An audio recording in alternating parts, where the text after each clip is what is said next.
പ്രതിഷ്ഠയും പ്രസാദവും പുസ്തകം. ക്ഷേത്രത്തിലെത്തുന്നവർ പുസ്തകപ്രേമികൾ. കണ്ണൂർ ചെറുപുഴ ചെറുശ്ശേരി ഗ്രാമത്തിലെ നവപുരം മതാതീത ദേവാലയം പുസ്തകപ്രേമികളുടെ ഇഷ്ടകേന്ദ്രമായി മാറുകയാണ്. ദേശീയ വായനാ ദിനത്തിൽ ശ്രീനി ആലക്കോട് തയ്യാറാക്കിയ റിപ്പോർട്ടിലേക്ക്. 30 വർഷം മുമ്പാണ് നവപുരം എന്ന ആശയത്തിന് തുടക്കം കുറിച്ചതെങ്കിലും 2021 മാർച്ച് 4-ാം തീയതിയാണ് ചെറുശ്ശേരി ഗ്രാമത്തിലെ കുന്നിൻമുകളിൽ പ്രാപ്പൊയിൽ നാരായണൻ എന്ന പുസ്തകപ്രേമി ഈ മതാതീത ദേവാലയം സ്ഥാപിച്ചത്. അറിവാണ് സകലതിന്റെയും അടിസ്ഥാനം എന്ന തിരിച്ചറിവായിരുന്നു നാരായണനെ ഇതിന് പ്രേരിപ്പിച്ചത്. പുസ്തകങ്ങളോടുള്ള ഒരു ഇഷ്ടം, വായനയോടുള്ള ഒരു ഇഷ്ടമൊക്കെയാണ് നവപുരത്തിന്റെ തുടക്കത്തിന് പ്രേരണയായത്.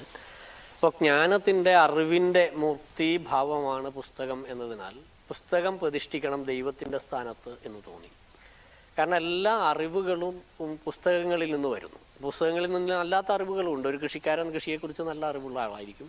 മറ്റു തൊഴിൽ ചെയ്യുന്ന ആളായാലും അയാളുടെ തൊഴിലിനെ കുറിച്ച് നല്ല അറിവുണ്ടെങ്കിൽ മാത്രമേ അയാൾക്ക് നന്നായി ചെയ്യാൻ പറ്റൂ. അപ്പോൾ അറിവിനോടുള്ള ഒരു താല്പര്യമാണ്. ജ്ഞാനമാണ് ദൈവം, വിജ്ഞാനമാണ് ദൈവം എന്നൊരു കൺസെപ്റ്റിലൂടെയാണ്, ആ കൺസെപ്റ്റാണ് ശരിക്കും ഈ പുസ്തക പ്രതിഷ്ഠയിലേക്ക് എന്നെ നയിച്ചത്. അപ്പോൾ 3 പതിറ്റാണ്ട് മുമ്പ് എൻ്റെ അധ്യാപകരിൽ നിന്ന്, അതേപോലെ വായിച്ച പുസ്തകങ്ങളിൽ നിന്ന് ഒക്കെ എനിക്ക് തോന്നിയ ഒരു തോന്നലിൽ നിന്നാണ് ഈ ഗ്രന്ഥപ്രതിഷ്ഠ എന്ന ആശയത്തിലേക്ക് എത്തിയത്. ആദ്യകാലത്ത് പക്ഷേ ഇത് സ്ഥാപിക്കാനുള്ള ധനമൊന്നും കയ്യിലുണ്ടായിരുന്നില്ല. ഒരു സാധാരണ കുടുംബത്തിൽ ജനിച്ചു വന്നതുകൊണ്ട് തന്നെ. അപ്പോൾ ഇതിനു വേണ്ടി ഒരു ധനം സമാഹരിക്കാൻ ഞാനൊരു 30 വർഷത്തിലധികം എടുത്തു. വളരെ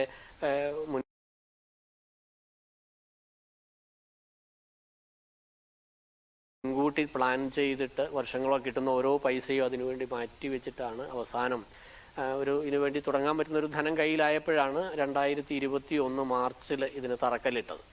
അറിവിന്റെ മൂർത്തരൂപമായ പുസ്തകം തന്നെയാണ് ഇവിടുത്തെ പ്രതിഷ്ഠ. ദേവാലയത്തിൽ എത്തുന്നവർക്ക് പ്രസാദമായി നൽകുന്നതും പുസ്തകം തന്നെ. ഏതാണ്ട് 8000-ലധികം പുസ്തകങ്ങൾ ഇവിടെയുണ്ട്. പ്രസാദവും വഴിപാടും പുസ്തകങ്ങളാണ്. അപ്പോൾ ചില പുതിയ പുസ്തകങ്ങളൊക്കെ ഇറങ്ങിക്കഴിഞ്ഞാൽ എഴുത്തുകാർ അതിൻ്റെ 10-50 കോപ്പികളൊക്കെ ഞങ്ങൾ കൊണ്ടുതരും. അങ്ങനെ ലഭിക്കുന്ന അധികം കോപ്പികളാണ് പുസ്തക പ്രസാദം കൊടുക്കാൻ വേണ്ടി നമ്മളിവിടെ ഉപയോഗപ്പെടുത്തുന്നത്. ദേവാലയത്തിലെത്തുന്നവർ വഴിപാടായി സമർപ്പിക്കുന്ന പുസ്തകങ്ങൾ ഇവിടെ എത്തുന്ന പുസ്തകപ്രേമികൾക്ക് വായനയുടെ പുതുലോകം തുറക്കുകയാണ്. ഏപ്രിൽ, ഒക്ടോബർ മാസങ്ങളിലാണ് ഇവിടുത്തെ പ്രധാനപ്പെട്ട ഉത്സവം നടക്കുക. പുസ്തക ചർച്ച, സംവാദം, വായന, കലാസാഹിത്യ പരിപാടികൾ എന്നിവയാണ് പ്രധാനപ്പെട്ട ആചാരവും അനുഷ്ഠാനവും.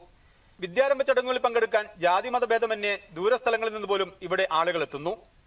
വായനയ്ക്ക് പുറമെ സ്വസ്ഥമായി ഇരുന്ന് എഴുതുവാനുള്ള സൗകര്യവും ഈ ദേവാലയത്തിൽ ഒരുക്കിയിട്ടുണ്ട്.